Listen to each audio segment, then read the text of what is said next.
കാലത്തിന് ശേഷം കണ്ടുമുട്ടിയിട്ട് ഞാൻ വന്നത് നന്ദന് ഇഷ്ടമായില്ലെന്നുണ്ടോ? ഇഷ്ടമായില്ലെങ്കിൽ ഞാൻ പോയേക്കാം. പക്ഷെ ഒരു വാക്ക് വേണ്ട മിസ്റ്റർ റഹ്മാൻ, നിങ്ങൾ എനിക്ക് കാണണ്ട. എന്നാൽ ഇത്രയും ദൂരം സഞ്ചരിച്ച് വന്നതല്ലേ, ഒരു ചായ കുടിക്കും, എന്നിട്ട് ഉടനെ സ്ഥലം വിടും. അത്രയെങ്കിലും പറയാലോ. അല്ല, ഒരു ചായ പോലും വാങ്ങിച്ചു തരാനുള്ള സൗഹൃദം നമ്മൾ തമ്മിൽ ഇല്ലെന്നാണെങ്കിൽ മേൽപ്പറഞ്ഞ സംഭാഷണത്തിൽ നിന്ന് ചായയുടെ ഭാഗം കട്ട് ചെയ്തോളൂ, ബാക്കി പറയാലോ.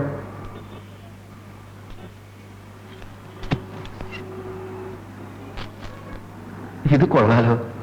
ഇതെന്തിനുള്ളതാണ് നന്ദൻ? അവിചാരിതമായ മേൽവിലാസം കിട്ടി. ആളിവിടെ ഉണ്ടെന്ന് പറഞ്ഞപ്പോ ഒന്ന് കാണാൻ ഉള്ളു പിടച്ചു. ആ നിമിഷം പുറപ്പെട്ടതാണ്. കെട്ടിപ്പിടിക്കുകയും പൊട്ടിക്കരയും വേണമെന്നല്ല, എന്നാലും ഒരു പരിചയഭാവം അത്രയെങ്കിലും ആഗ്രഹിക്കുന്ന തെറ്റാണ്.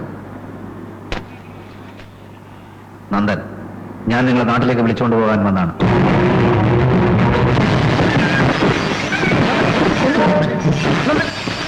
എന്തായി കാണിക്കുന്നത്?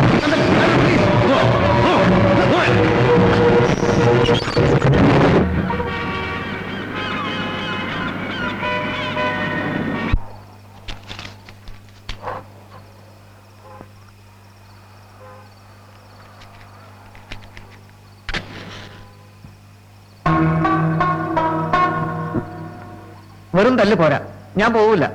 കൊല്ലണം, കൊന്നാ ഞാൻ മരിച്ചു പോകും. എന്നാലും പ്രശ്നം തീരാൻ പോകുന്നില്ല. ഞാൻ പ്രേതമായിട്ട് ഇതേ ടെറസിൽ പിന്നെയും വരും, ഉപദ്രവിക്കും. കൊന്നോളൂ, കൊന്നോളൂ. എന്നെ ഉപദ്രവിക്കാനുള്ള അവകാശം തനിക്ക് ആരാണോ തന്നത്? തന്നില്ല, എടുത്തതാണ്. അതിനുള്ള സ്വാതന്ത്ര്യം എനിക്കുണ്ട് നന്ദ. ഒരുത്തനുമില്ല സ്വാതന്ത്ര്യം. ആരെയും ഒരിക്കലും കണ്ടുമുട്ടാതിരിക്കാൻ വേണ്ടിയാണ് ഇത്രയും ദൂരത്തേക്ക് ഞാൻ പോകുന്നത്.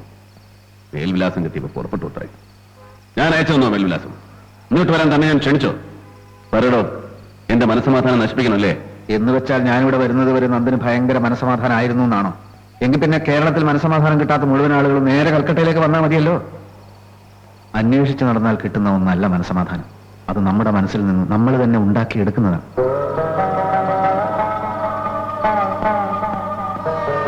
ജീവിതത്തിന്റെ വലിയൊരു ഭാഗം ഒരു ധ്യാനം പോലെ പഠിച്ചു, ഡിഗ്രികൾ എടുത്തു, കുട്ടികളുടെ പ്രിയപ്പെട്ട അധ്യാപകനായി. ഇതെല്ലാം വലിച്ചെറിഞ്ഞിട്ട് ഇനിയുള്ള കാലം ഈ നാറുന്ന തെരുവിൽ കഴിച്ചുകൂട്ടാമെന്നാണോ നന്ദൻ തീരുമാനിച്ചിരിക്കുന്നത്? എനിക്ക് വല്ലാത്ത വിഷമമുണ്ട് നന്ദ. എനിക്ക് അതാണല്ലോ ഇഷ്ടം. എന്റെ ജീവിതം എങ്ങനെ ജീവിച്ചു തീർക്കണമെന്ന് താനല്ല തീരുമാനിക്കുന്നത്, മനസ്സിലായോ? എന്നെങ്കിലും ഒരിക്കൽ നന്ദന് മനസ്സിലാകും ചെയ്യേണ്ടിയിരുന്ന പല കാര്യങ്ങളും ചെയ്തില്ല എന്ന്. അപ്പൊ കുറ്റബോധം തോന്നും. ഇപ്പൊ ഉണ്ടെന്ന് തോന്നുന്ന മനസ്സമാധാനം വെറും പൊള്ളയായിരുന്നു എന്ന് തിരിച്ചറിയുകയും ചെയ്യും. ഇങ്ങനെ ഒളിച്ചോടാൻ മാത്രം ഒന്നും ഉണ്ടായിട്ടില്ല. ഉണ്ടായിട്ടില്ലേ? ഇല്ലേ? ഒക്കെ അറിയാവുന്ന താനാണോ ഈ പറയുന്നത്? വെറുതെ എന്നെ ഇവിടെ ഓർമ്മിപ്പിക്കരുത്. എനിക്ക് വയ്യ.